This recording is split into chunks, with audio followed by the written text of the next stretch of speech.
Hi, my name is Aidan Biggs. I am 17 years old and I am from Idaho Falls, Idaho. In December of 2024, I traveled to Stockholm, Sweden as a part of the National Society of High School Scholars Nobel Week Tour. As a part of my senior project, I have made a video documenting my travels, so I really hope you enjoy it. As I prepare to leave my little town in Idaho, I thought I might tell you a little bit of background information about Sweden. Sweden is a Nordic country located in Northern Europe, bordered by Norway to the west, Finland to the northeast, and the Baltic Sea to the east and south. It is the largest country in Scandinavia and the fifth largest in Europe by land area. Sweden is also known for its high standard of living, progressive social policies, and a strong economy. Stockholm is Sweden's capital and largest city. Spread across 14 islands connected by over 50 bridges, it is often called the Venice of the North due to its waterfront location and stunning architecture. After a relatively short flight where we landed parallel to another plane, which I thought was cool, I landed in Denver and made my way through the holiday traveler crowd all the way to my next gate, which was on the other side of the airport. The Denver airport has always creeped me out a little bit. Anyways, after eating and waiting a couple hours, I finally boarded my flight to Munich, Germany, and aimed for some much-needed sleep.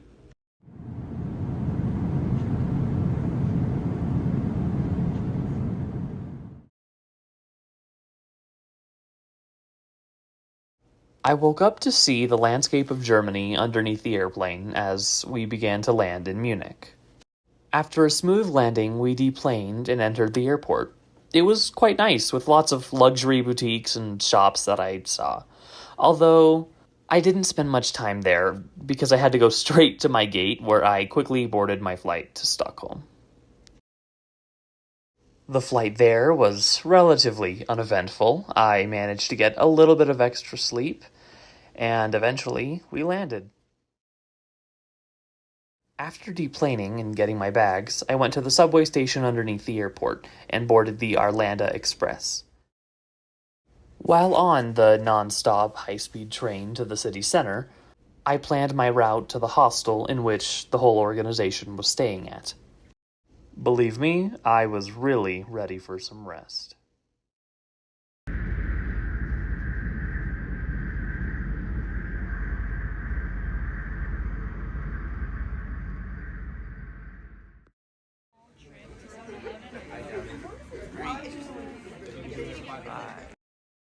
After meeting up with everybody in the lobby of the hostel, we steadily made our way to Stockholm City Hall.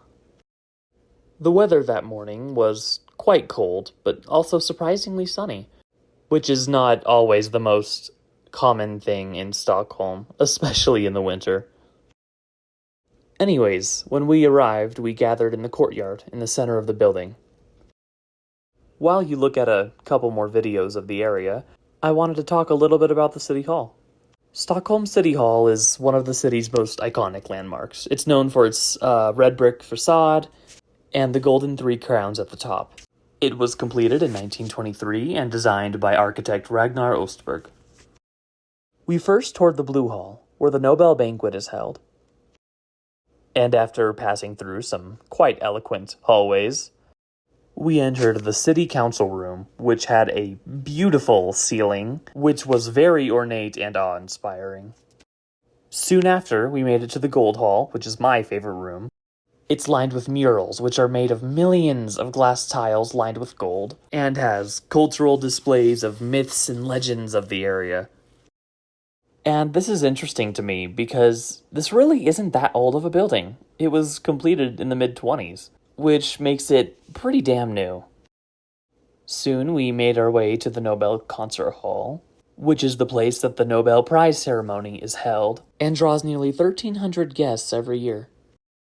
Not long after our tour of the concert hall, we made our way down to Old Town, Stockholm. Old Town, as you can probably guess, is the oldest part of town, which boasts small but lively streets, which have lots of lights and color, with cute little businesses which are mostly for tourists, sprinkled around.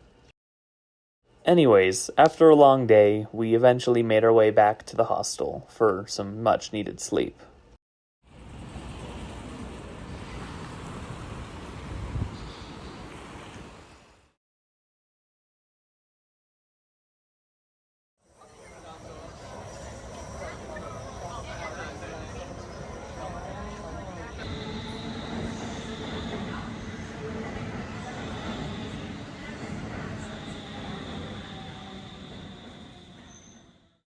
After a little bit of a trek and a subway ride, we arrived to Stockholm University. We were here to learn more about the university, Stockholm, and also how the students live.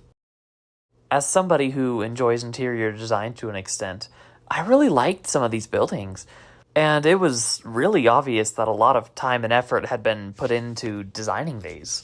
And this ended up being a kind of common theme that I encountered. We proceeded to have lunch at the student canteen and eventually made our way to a different part of the campus.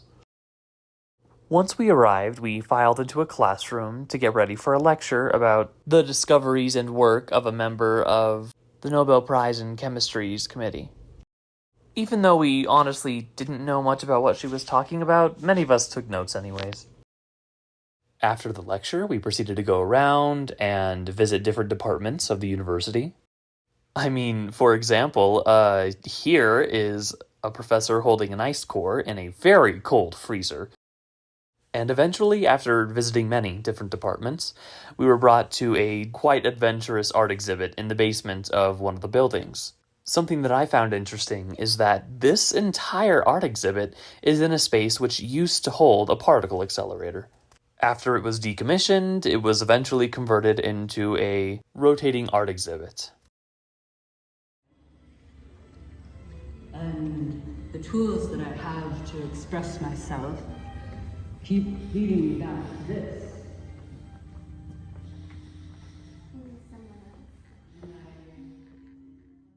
And after all these activities, I went out to have some fun. I like this.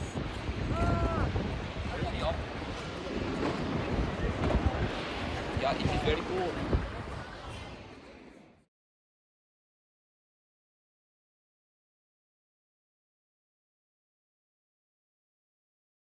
We woke up quite early the next day with very many destinations in mind.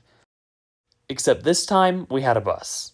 And it was kind of scary to see it navigate the narrow streets of Stockholm. Our first destination was the US Embassy in Stockholm, where we listened to the staff talking about diplomatic careers and opportunities in the country. Unfortunately, we weren't allowed to record inside, so I don't have too much to show for this. Soon enough, we were on the bus to our next destination, Uppsala. Uppsala is Sweden's fourth largest city. It's known for its rich history and academic prestige. It is also home to Uppsala University, which was founded in 1477. We walked through the rather slick streets to something similar to a student house, where we proceeded to have lunch. We had a type of soup with bread, and I thought it was pretty good. After eating, we made our way to the very, very grand Uppsala Cathedral, which is the largest church in Scandinavia. As you can see, it's very grand. The ceilings were immensely high, and there was a level of masonry that you never really see in the US. And it really changes the way you view buildings in the US. You see that we tend to build out of efficiency or cheapness, whereas in Europe, it's something entirely different. They tend to use buildings as a form of art in ways that we don't really do. On the floor of the cathedral, there was tombs of nobles and kings over the courses of hundreds of years, and it honestly provided a very surreal experience.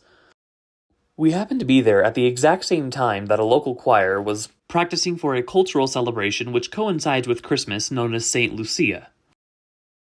I was able to record some of their singing, and I'd really like to be able to show you some of it right now. Along with this, I'll show you a few more shots of the cathedral.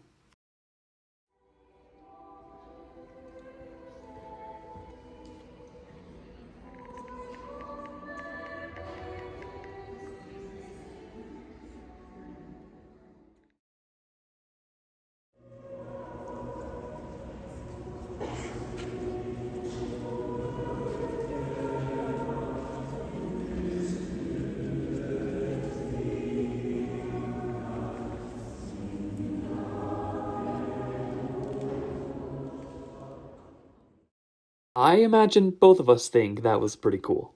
And once we made our journey back to Stockholm, I went out with some friends.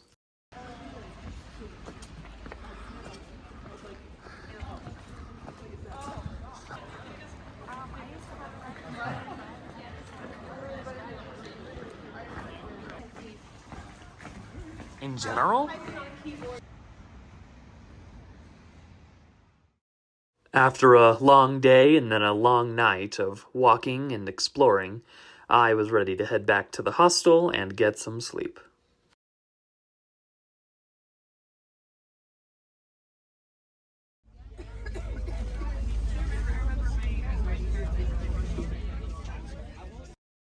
We begun our day by taking public transport to a very large outdoor museum called Skansen. Skansen, located on the island of Djurgården in Stockholm, is the world's oldest open-air museum. Founded in 1891, it showcases Sweden's cultural history with over 150 historic buildings relocated from different parts of the country. Visitors can explore traditional Swedish homes, farmsteads, and workshops while experiencing local crafts and customs. Skansen also features a zoo with Nordic animals, making it a popular destination for families and history enthusiasts. Although, because it was December, most of the animals were gone, I was still able to see a few of them, which I still thought was very cool.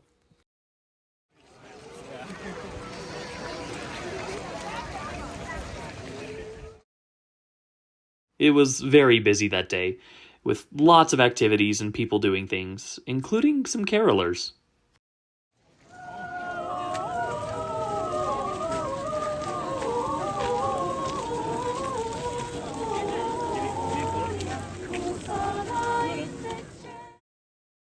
I kept exploring and seeing what the park had to offer, but I kept in the back of my mind that I still had another museum to see. Som blivit kall och sur. Därav kom det snö. Rudolf fick alltid höra. Svingar av sitt liv just på att han blev fel.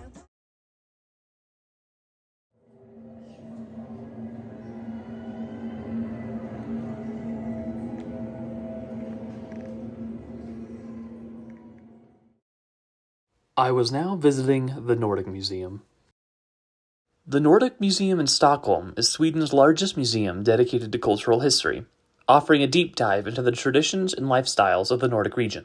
Founded in 1873 by the same man who established Skansen, the museum is housed in a grand Renaissance revival building on the same island as Skansen.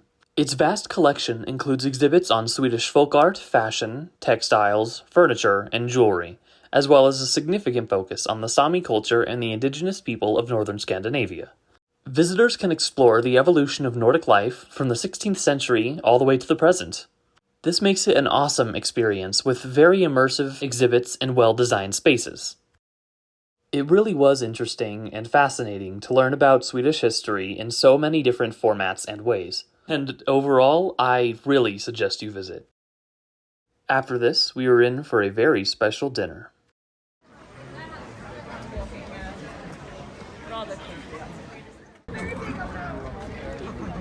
What are we reading here?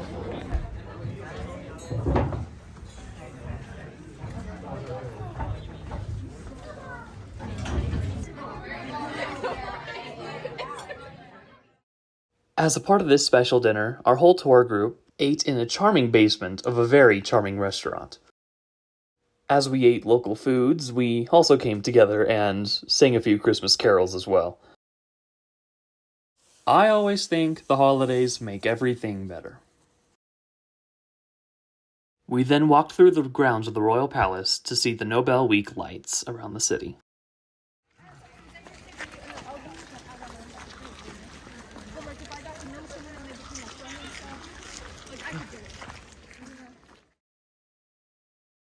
Are you in the dreamy portal? I have no idea what's happening right now. Hold on, let me get ahead so I can,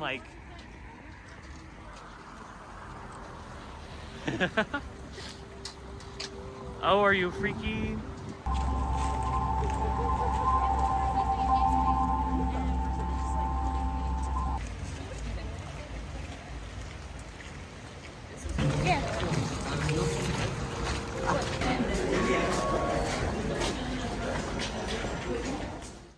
And now, I'd love to show you my favorite part of the light show, the massive projection on City Hall.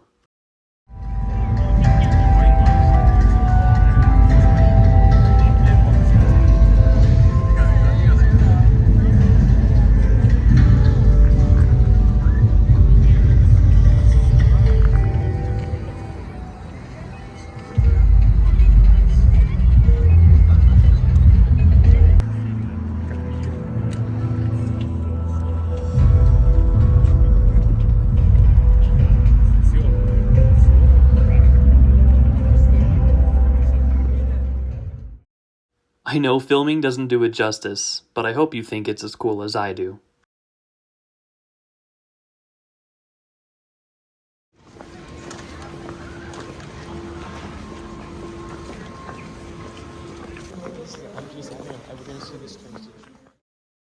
We then began to make our way back to Stockholm University to see lectures from some of the Nobel laureates of the year. We were able to see the lectures of the laureates for chemistry and physics, and also economics. And here's a fun fact: the Nobel Prize in Economics isn't actually a Nobel Prize. In reality, it is the Prize of Economics in memory of Alfred Nobel, set up by the Bank of Sweden. Even though the subject matter that they were going over was quite advanced, many of us tried our best to take notes. It was an incredible experience to see several people who have won a Nobel Prize in the flesh. And when they were done, there was a very long standing ovation.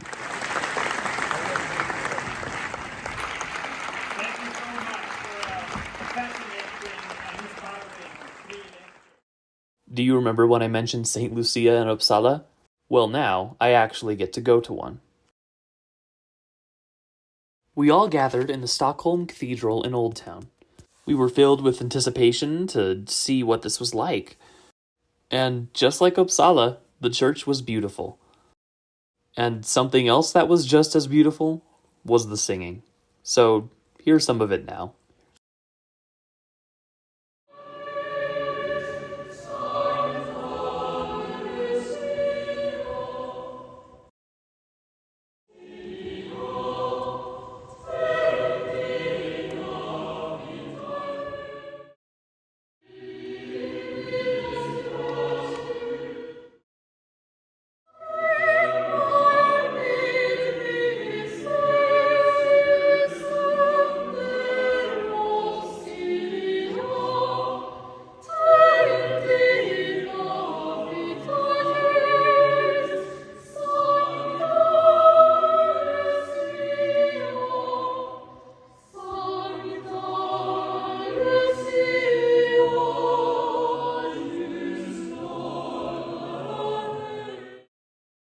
After a long day and a very amazing concert, I think everybody was ready to once again return to the hostel for a long night of rest.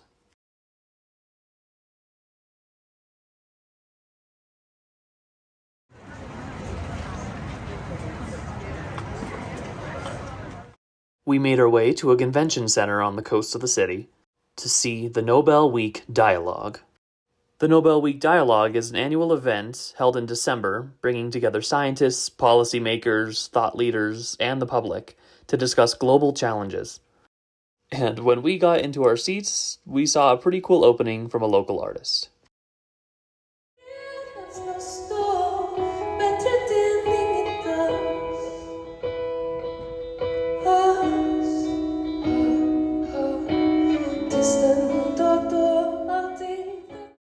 Organized by the Nobel Prize Foundation, the event features panel discussions, keynote speeches, and interactive sessions focused on pressing issues such as climate change, technology, and human rights.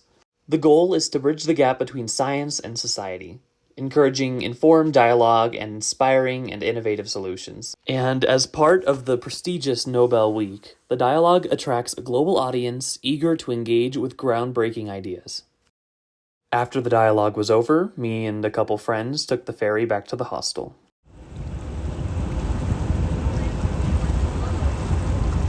Where?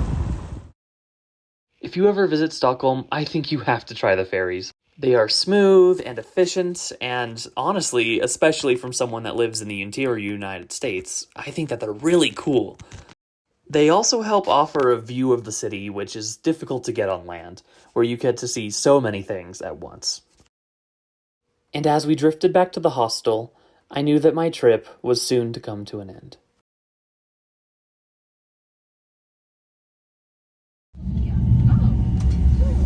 That's true.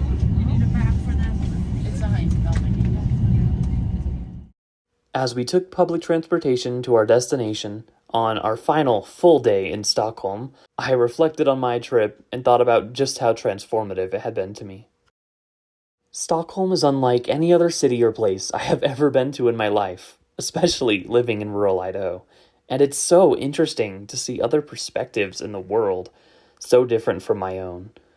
Our next destination was the Vasa Museum. The Vasa Museum in Stockholm is home to the Vasa, a 17th century warship that sank on its maiden voyage in 1628 and was salvaged in 1961. It is the world's best preserved ship from that era, with over 95% of its original structure intact. Unfortunately, I didn't take nearly enough photos while I was here, but it is amazing, so I'll link the website in the description.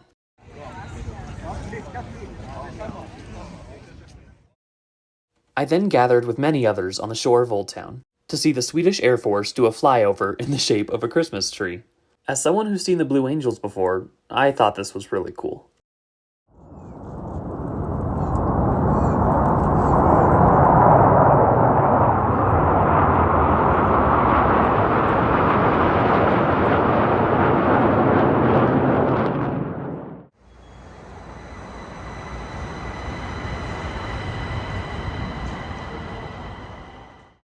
We all made our way to our final destination on our trip, which was the farewell dinner. From the fact that these strings of amino acids fold themselves up into well-defined and complex three-dimensional shapes.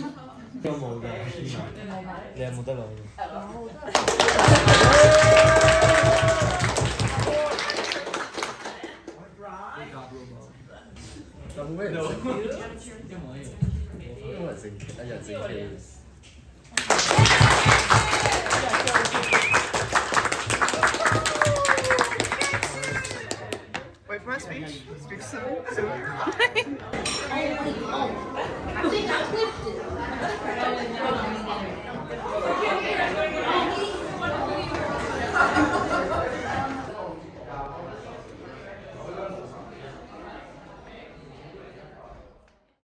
The dinner was held in a faculty club building of Stockholm University, and honestly, I'm sorry that I didn't provide much commentary, but I really thought that just hearing it yourself would convey more about how we felt than anything I could say would. Overall, it was an amazing night to close off an amazing trip. Once back at the hostel, I had about 4 hours to sleep before having to wake up to go to the airport.